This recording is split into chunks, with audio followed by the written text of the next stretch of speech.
All right, my guest for today is Zach Tidwell.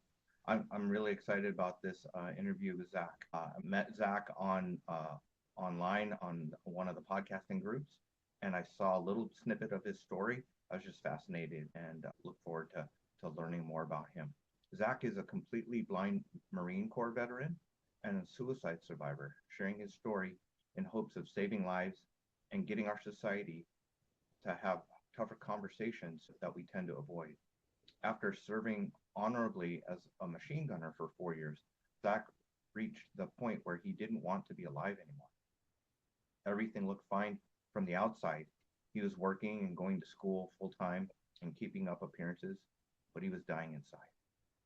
And an unfortunate combination of personal circumstances, head injuries, and a lack of healthy coping skills led him to stay silent while self-medicating with alcohol.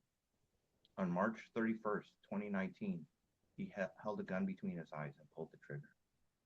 The attempt left him completely blind and deaf in 1 year, but he had a new perspective and has entirely redefined himself in the years since.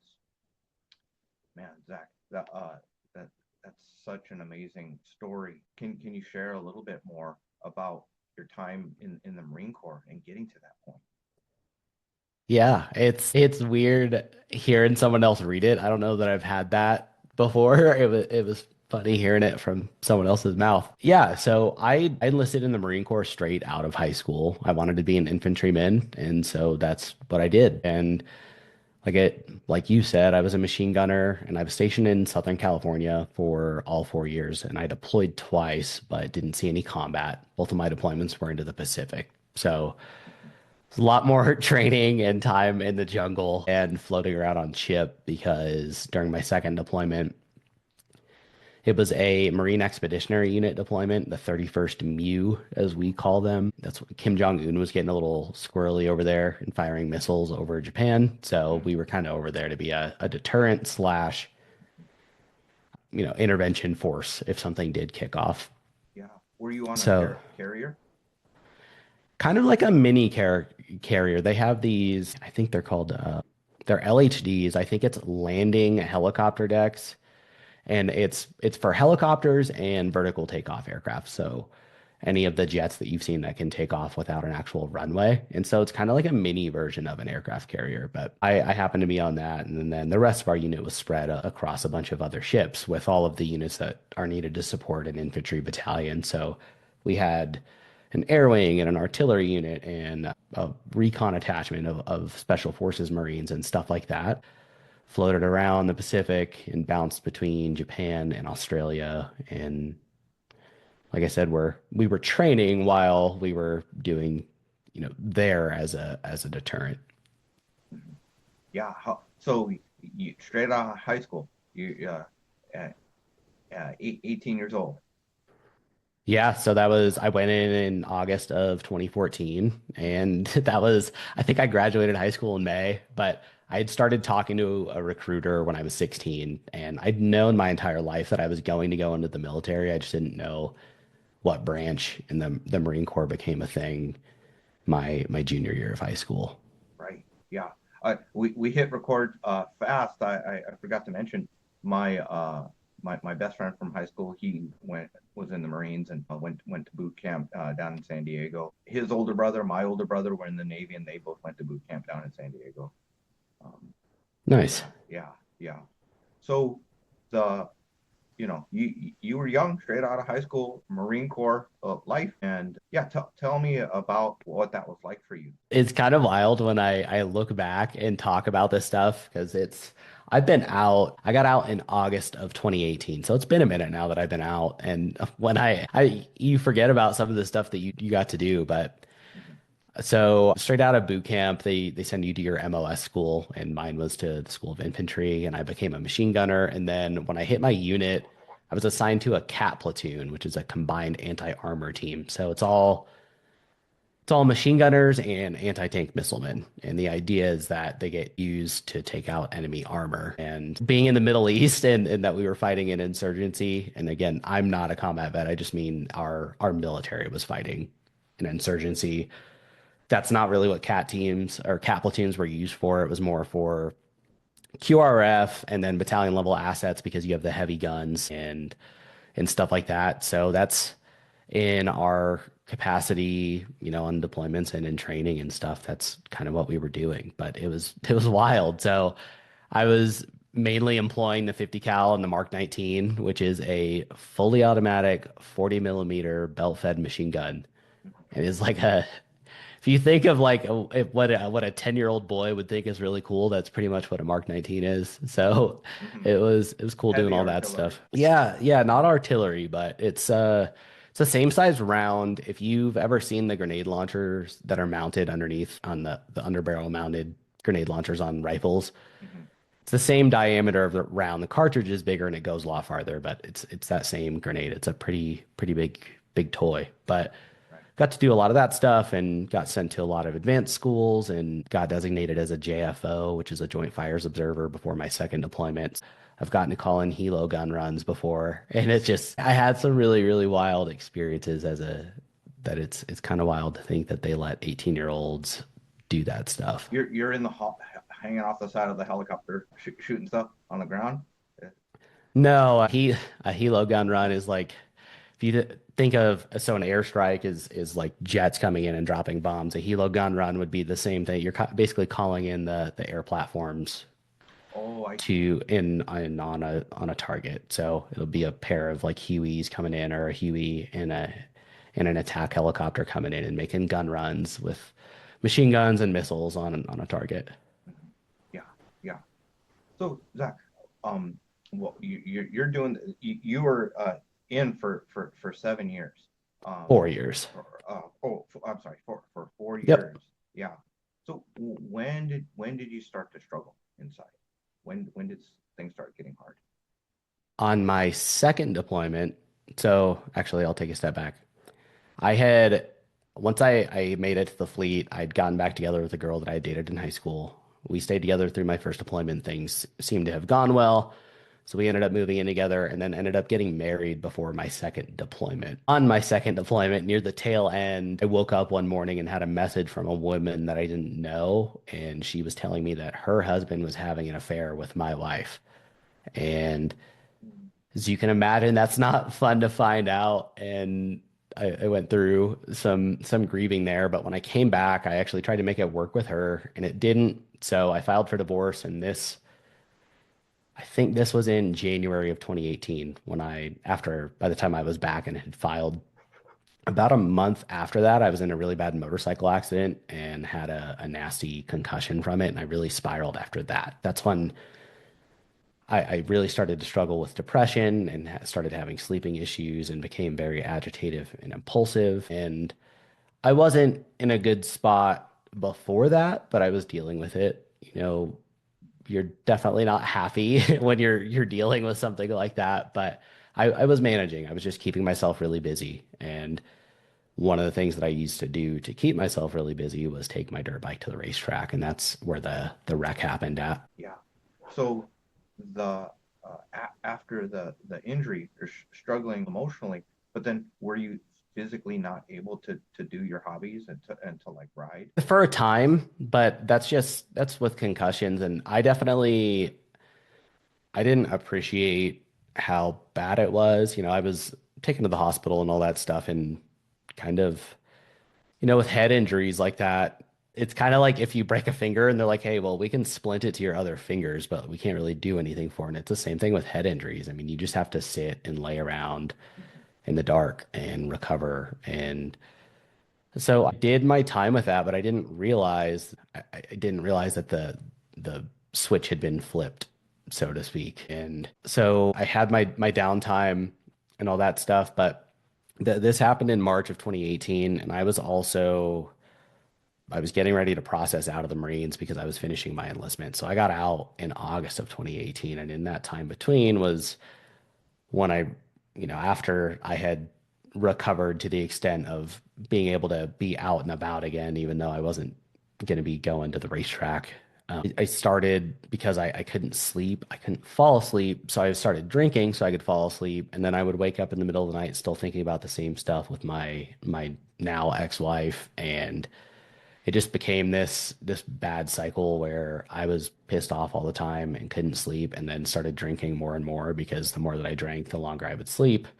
Even though it's not real sleep, you're pretty much just passed out. But and I was honorably discharged in August and returned home and started going to college for nursing and was working at a local hospital. So I was still keeping myself really, really busy with work and school and just kind of trying to keep up appearances. Like I knew I definitely didn't appreciate how bad of a spot I was in, but I knew I was struggling, but I thought that because just keeping my mouth shut and gritting my teeth through things had worked for me in the Marines and is like a very necessary part of being in the Marines. I mean, you can't be a pussy about stuff.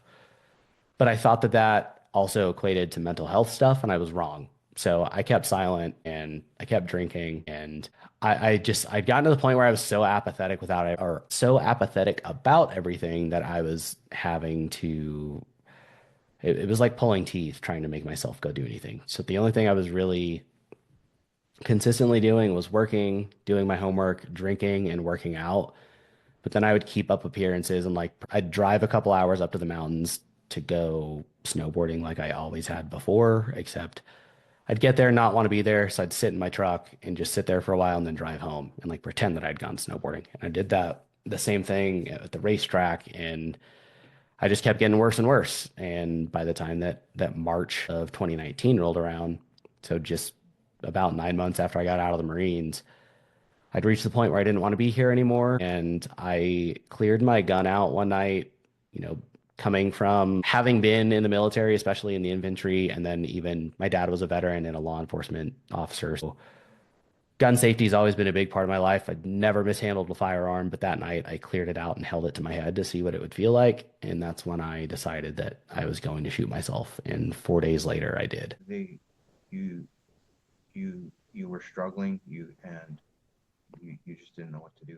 Yeah. And you're not in, I talk about this a lot because I think if you've never been through it, it's hard to put yourself in those shoes, but you're not in a sane state of mind by that point. You've surpassed the point of rational thinking because you're in so much pain. And also the night that I shot myself, I was drinking. I was sober when I decided that I was going to shoot myself the 4 days beforehand, but I was drinking that night. And I don't know that I would have gone through with it. Maybe I would have had a moment of clarity and been like, what the fuck am I doing? But to speak to the irrational and just insane thinking, I decided 4 days beforehand. The day before I shot myself, my parents were at my house with my younger sisters, and I just didn't say anything. They thought I was tired and grumpy, but really it wasn't anything that was out of the ordinary for me at that point. Again, I was very busy, and even the next day when I did shoot myself, I had a two-bedroom apartment with a buddy that I went to high school with, and I had been recording a video, basically like an apologetic suicide video to my family instead of a note because I thought that it was more personal. And he came home early from work in the midst of me recording that. So I put it on pause and went out and talked to him like nothing was wrong. Wow. Went out and talked to him in the kitchen while he was cooking dinner and was like, "Hey man, you could be on Xbox later." And he's like, "Yeah, I'll be in there in a minute when I finish cleaning up." And I guess shortly after he finished cleaning up and returned to his room, he heard the gunshot. Again, like that is insanity to go have a normal conversation before you know you're about to blow your brains out. That's what people don't realize, especially when what I feel that people don't realize because you hear people talking about, what are the warning signs? And it's tough. I was intentionally hiding it, obviously. And then when you couple that with the not thinking straight and the alcohol, I mean, there's not a winning hand there, and that's I'm responsible for where I wound up. Thanks for sharing that, Zach. 'Cause, like just minutes before you switched from having a normal conversation about Xbox in your days to just like going and doing that. Yeah. Yeah, and just from the outside looking in, your roommate, but then your family, they didn't really have signs because you were actively hiding it. Yeah. Looking back, everyone's like, okay, I probably should have recognized that, X, that this was a thing. Like I was kind of a grumpy asshole by that point. So like my family knew that, but they thought I was just being a grumpy asshole. Like they didn't realize that it was part of something worse. And that, again, that's on me because I didn't say anything. More about like what were you telling yourself? Like were you struggling in school or not like hoping No, for a I was getting future? straight A's. I was Yeah, getting straight A's you were and doing great in school. yep, Yeah. again, I was keeping up appearances, man. From the outside looking in, it looked like everything was good, unless probably if you were to look at my credit card statement and see how much liquor I was buying and stuff like that. Yeah. And I mean, that and I was definitely self-isolating. But again, independently, and when I'm keeping up these other appearances of like, okay, I'm doing great in school, I'm doing great at my job, and when I pretend like I'm going snowboarding, like it's kind You're of hard to pick you're out the actual you're warning sign. living the life. Like you would look like a veteran who transitioned to back to civilian life and is going back to school and doing stuff. Yeah, and it's funny actually. I just had friends over within the last week and we had a game night. And these are friends who didn't know me before I shot myself. But one of my family members had sent me a picture of that. I think it was like February of 2018. So it was when I was struggling, but about a year before I shot myself. And I didn't know what the picture was because the person didn't tell me what the picture was. So I showed it to my friends and I was like, hey, what'd they send me? And they're like, dude, you look like shit. So like, Mm, it's like, yeah. So I think if you're really looking for it and like knowing the context and now, you can probably see that stuff. But hindsight is always 2020 with that stuff. yeah. So the that day you filmed the video. Uh, you prepared to say goodbye to your family and you took action. How did your side survive? What was the aftermath? Sorry, I kind of missed that because I was trying to adjust my AirPods. Oh, You sure. asked how did I survive? Is that what you said? Yeah. I think what saved me was the fact that the gun that I shot myself was my concealed carry firearm, and probably because I was drinking, I didn't think to switch out the ammunition, so it had hollow points in there instead of ball rounds. Like a ball round should have just punched through and mushroomed and gone into my brain, and the hollow point instead seems to have hit my sinuses and I shot myself right between the eyes. So everything that you're seeing me touch here, where I'm kind of going between the bridge of my nose and across my forehead and around my eye socket, is all a big metal plate now. And so are my sinuses. So Mm, all that was blown out. And if you're familiar with the anatomy of the skull, like there's your sinuses are actually a pretty substantial structure. And I think the hollow point hit the bone and broke up, and it actually rode around the inside of my skull. Some of it left my face, and some of it is still in my head. I have a piece that's backed by my right carotid artery, and some that are in my inner ear, which is why I'm deaf on that side. But none of it actually entered my brain. So I mean, it was extreme luck. And I don't remember any of this, but I woke up while my roommate was on the phone with 911. And I guess I was talking and asking for help and was combative on the way to the hospital. So they had to put me out. And then I was put on life support because no one really knew what was going to happen. you you you're tough. You took a round to the face and you're like arguing with fighting with the paramedics. Yeah.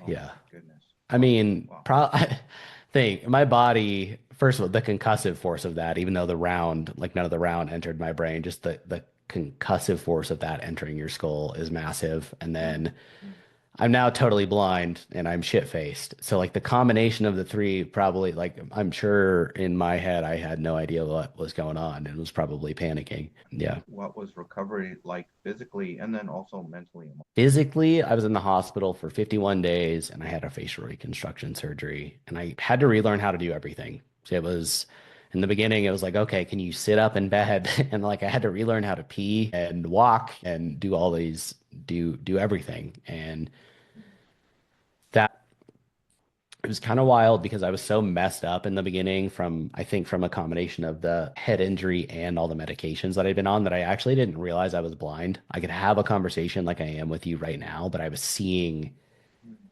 just these vivid settings, but I wouldn't see you. But it didn't click for whatever reason. I was just that out of it. mm. But eventually, and for a while, they thought that I was going to get some sight back in my left eye when they did the facial reconstruction surgery. And then one day they just dropped it on all of us that I was going to be completely blind. So for a couple of weeks there, there was some hope. I think that probably was a good distraction too. And I was so busy that the reality of everything didn't really sink in. When they told me that I was gonna be completely blind. It was while I was still in the ICU, and just like every morning the doctors come through and like do rounds, and the doctor was just reading down her chart and was like, "Yeah, so you're in here for a self-inflicted gunshot wound to the head. You're totally blind and are going to be, or and will remain so, or whatever she said." We were all like, "Oh, what the fuck did you just say?" But once that kind of sank in and we were talking, my family and I were talking about the future and what things might look like, and we started talking about professions. I don't know what triggered this, but I at our chow hall on my area, at least on my area on base in the Marines, the salt and pepper shakers said made proudly by the blind and visually impaired on them. And so I don't know what my parents said in reference to a job, but I was like, I'm not fucking making salt and pepper shakers. And like that sentiment of like, okay, I'm gonna do something more meaningful with my life. And that thing for me became chasing my independence. So I got out of the hospital after 51 days, went to blind rehab for 2.5 months, and basically went to school to learn how to be blind. And then shortly after I got home from that, I actually, like, before I knew how to cook for myself or anything, I was snowboarding. So it was 8.5 months after I shot myself, I was snowboarding in the Rocky Mountains. Well, And I did that when I could see, but that was a taste of like, okay, I can get some normalcy back. And so I just kept chasing it. And I was back in college a month after that. And then 6 months later, I was back out on my own, and things progressed in terms of, me getting back to a new normal. And it was as I got into like being fully independent again that I really started to struggle mentally. Part of that I think was because it was COVID. And also it was like, okay, now the pace of everything has slowed down. And I struggled the worst that I have and maybe ever, because I was sober through all of it I think that would have been in 2021. No, might have been 20. Yeah, would have been 2021. Early 2021. There were a couple months there where I had reached the point where I didn't want to be alive anymore, but I spoke up. It was like I was finally grieving how different my life was and that I couldn't really do anything. And like, yes, I was living independently, but I didn't really have a purpose and I wasn't doing anything meaningful. I was just kind of going through the motions at school and I was struggling. But I told my therapist, and we progressed from speaking once a week to every day and sometimes multiple times a day. And I stayed away from the bottle. And over that couple month period, I learned some real coping skills. And most importantly, the fact that, okay, I've now been through this and I've made it out on the other side, and it was miserable, but I can get through that. Like, this does get better, but you have to do the work. And that was a huge step in my progression. And there's been a lot of other nastiness that came after that. But I'm going to pause here because I've been rambling long enough. I want to give you a second to talk. okay, no, it's and you're doing a great. I'm curious about like the healthy coping skills that you learned. What are one or two that you think would have helped you when you were struggling initially, like with depression The and first one is just speaking up. I mean, if I had told someone, I don't think I ever would have gotten to that point. And that sounds very simple, but as you can imagine, I've done a lot of therapy since shooting myself. That's kind of forced on you. And then I stayed in it because I realized I was realizing the benefits of it. But in voicing the things that you're struggling with out loud, at least for me personally, I've noticed that it lends a certain level of objectivity to things that I don't have when it's just inside of me. And I think that's because when you're having a conversation with someone, whether it's conscious or not, you are kind of considering how they're going to perceive it. And so if you're being ridiculous about something, like for example, the fact that like when I spoke up and told her that I was suicidal, I said, "Hey, I know I do not want to be alive. I can't explain why. I have that feeling like I did before I shot myself, but I'm not going to act on it, recognizing it. And then as we spoke through all of these things, and she would kind of pull this stuff out of me, but as I would voice the things that were really driving those feelings and uncover those, for some reason, voicing them aloud kind of puts them into perspective a little bit because you're not overthinking them at that point. It's for someone else to judge. And I don't know if that's what makes it work for other people. I would imagine it's something similar to that, but that's the best way that I can put words to that. And the other facet of that is even when we were speaking every day and sometimes multiple times a day, she had asked me, she was like, this is going to sound ridiculous, but I want you to take some time every day to find a quiet place and sit with these feelings. Don't judge them. Sit with the feelings and try and identify what they are. Notice that they're there. Don't do anything about it. Just notice them. Just take note of them. It's like looking back now, I mean, it's almost like a meditative thing. But I have this, I don't know if you're familiar with a Lovesac beanbag chairs. They're like adult sized, super comfy beanbags. And I have one of these and it's Right. still in my house and it's like my pondering spot now. And when I'm Just struggling with stuff, plop I yourself still, in there. yeah, I make myself go sit in there and while it's quiet and I sit there and I'm like, okay, what is it that is, I'm in a funk right now and I've been in a funk for a couple weeks. I'm like, okay, what is this? What is going on here? And I'm able to tease some of that stuff out. And the combination of those two, I mean, there's been a lot of other stuff, but like those are like the two really, really big ones for me that I talk about a lot. And I think especially the just sitting with it thing sounds ridiculous, but it totally does. It has worked for me. Yeah. So you sit in the chair. I didn't share this in the intro, but you're also writing, a memoir. Did you start writing as part of therapy, like journaling, or is this you're just wanting to tell your story?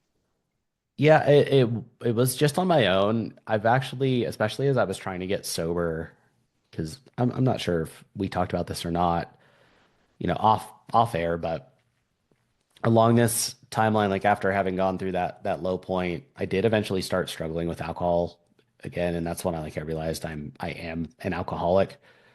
That lasted like 2.5 years, but I finally started making progress last year, or no, not last year, in 2023. And throughout that time, I'd had it mentioned to me that I should journal and I'd tried it, but it was never really my thing. But I've been through a lot and I've overcome a lot, but the fact that I was still struggling with alcohol, I obviously wasn't fully there yet. And I made it to the point where I was actually sober. I wanted to put these things to the page in hopes of being able to communicate something that might help someone else and keep someone from going down that same path. Just like we're talking about this stuff now. And me saying this stuff, if I'm still hopping off this podcast and then going on a blackout bender for 2 or 3 days, I'm talking the talk, but I'm not walking the walk. And so I started writing the book I think about a year ago. It was in the middle of last January, and I finished the first draft on Thanksgiving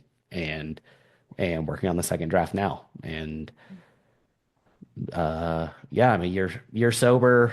Even along that path, I was diagnosed with a horrendous, incurable genetic disease called Huntington's disease that will eventually it kills your brain tissue. And so I'll develop a movement disorder and then behavioral issues and eventually basically be a vegetable until some secondary thing kills me. But again, it comes back to I've put in the work and it's another thing in life and I'm dealing with it. And it's been about I think a year and a half, maybe closer to 2 years now since I've been diagnosed. And so that fed into some of the alcoholism, but I feel like I'm at a point now where, I've put in the work and I've learned and built up these skills to where I feel like I can get through a lot of this stuff. And now I feel qualified to share it. I'm not in the sense of giving other people advice, just saying hey, this is what my ugly story was because there's been a lot of ups and downs in it. And that's okay too, because I think a lot of times people see where I was and where I am now and think that there's just this glow up period. There's been a lot of embarrassing shit that's happened in between. And that's what the book is about, is to talk about all that stuff, the mental health, the dealing with these things in life, the very real problem of substance abuse and how ugly trying to get sober can be. And, showing people that if, like my suicide attempt, that's on me. I know my family has struggled with that, but that's on me. And for other families out there who are trying to pick up the pieces afterwards, like, hey, that is, you've done what you could do. Ultimately, that does, as unfortunate as it is, that falls on the person who took those actions. And here's why I think that happened, and here's why I think that these warning signs aren't necessarily warning signs that we talk about, and just all of it in hopes of bringing some people some peace, trying to get other people to speak up so that they don't reach the point that I was at, and just having these kinds of conversations.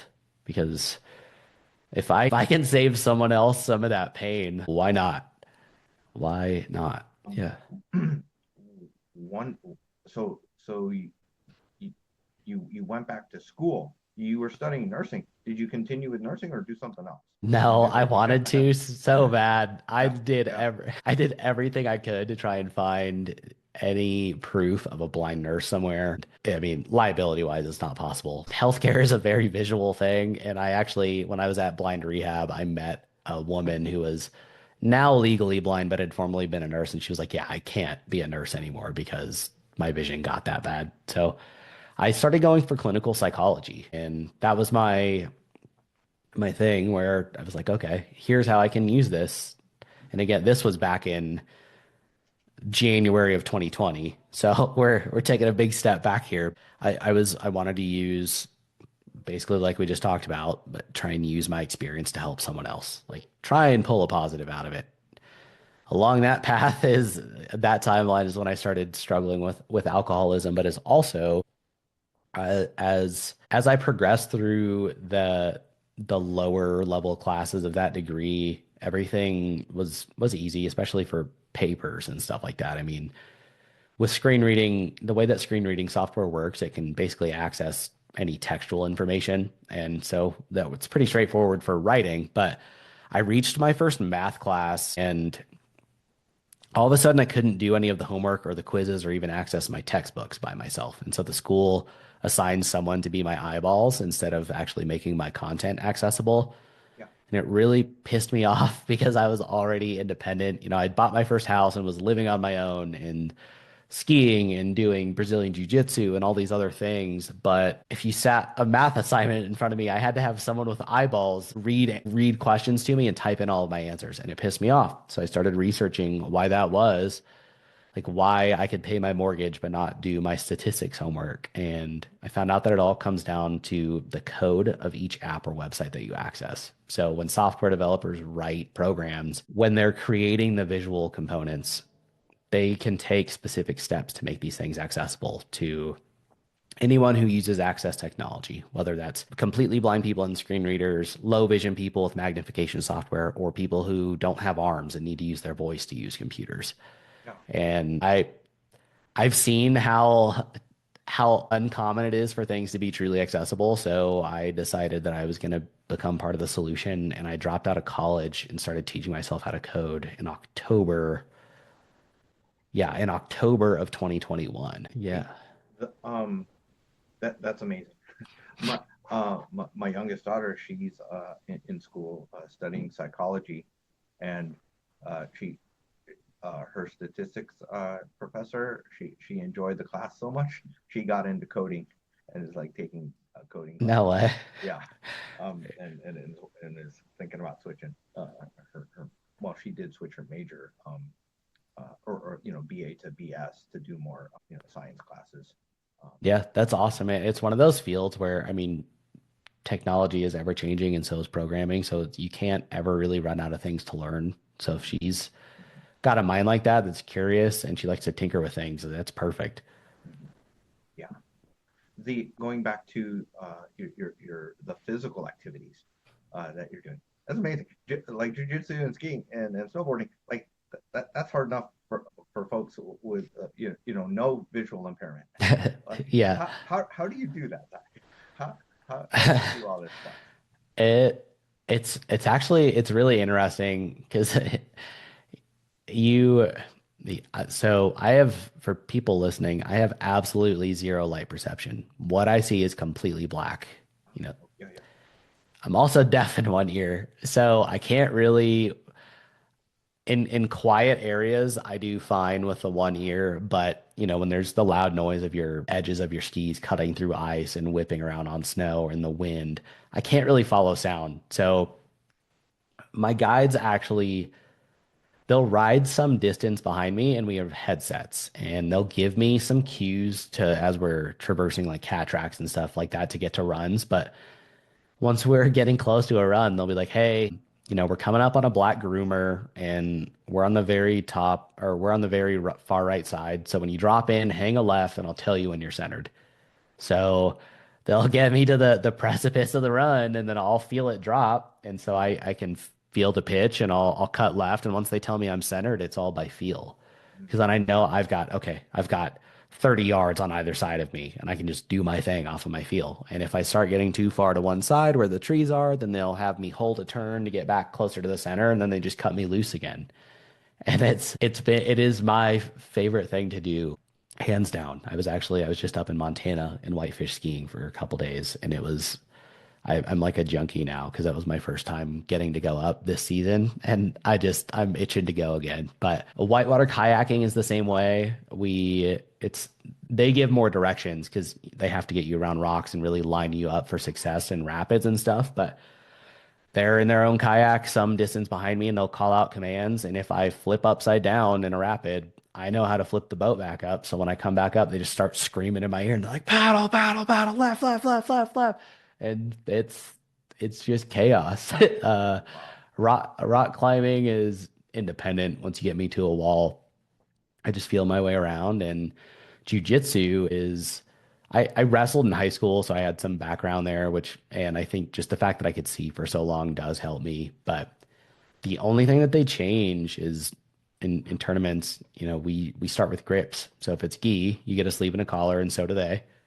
And it's a wrestler's tie if it's no gi. And then the refs won't just like let my opponents disconnect from me and try and walk in 10 feet around me or something. But if we scramble, they let it go unless it's really obvious that the person is like disconnected and is trying to circumvent the fact or go around me because I can't see.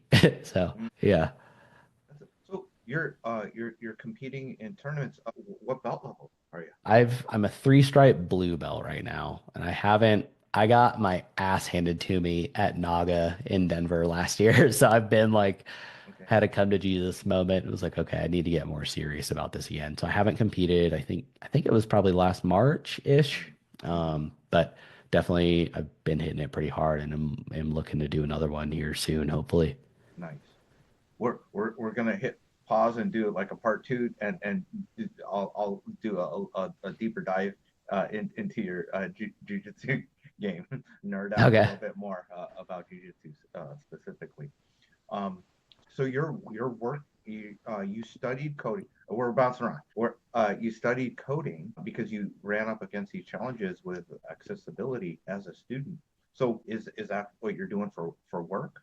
Uh, Yeah, so I didn't study. I dropped out of college and I taught myself from reading articles online. I Googled and it was all trial and error. But I started a small business called Dark Horse Game Studios and I just took my first app.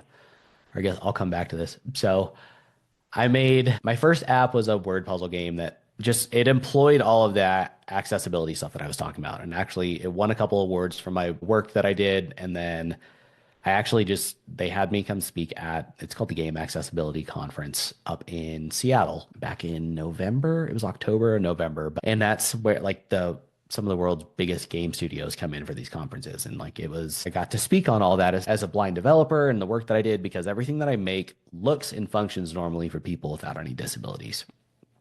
But whether you're colorblind or totally blind or completely blind and completely deaf, have no arms, have a spinal cord injury that keeps you from using your arms, everyone can use the same piece of software. And so that's what I'm doing now. But I did just that game was called Xanagrams, and you can find it online, like the articles that have been written about it probably. But I just recently took it off of the App Store because I have too much on my plate and I'm working on a new software project that'll be more in the education space. So I just between that, writing the book, the my podcast that actually just launched today that's called Going In Blind with Zach Tidwell.